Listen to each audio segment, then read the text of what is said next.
So we're still building variables. We've discussed about the name being on the left of equals and the three rules that apply to naming variables.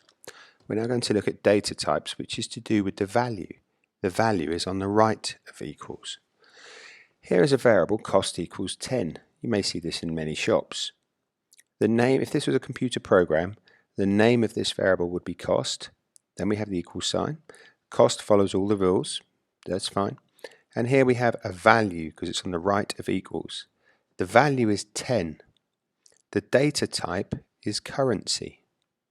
If I could change this to percentage, although cost equals percentage doesn't make any sense, the data type has changed. I could also change it to degrees C. Now it's temperature. So the data type is quite important to understand. In programming, we use three basic data types. Text or words are simply called a string data type.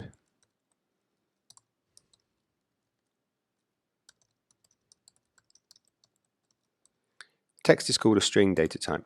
So here is one string, and James is a string, and Snake is a string. This data type down the bottom, age, when I get it back up, this is a whole number.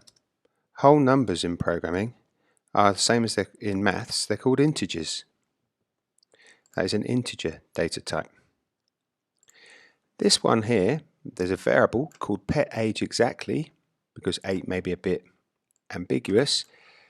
He's exactly 8.5.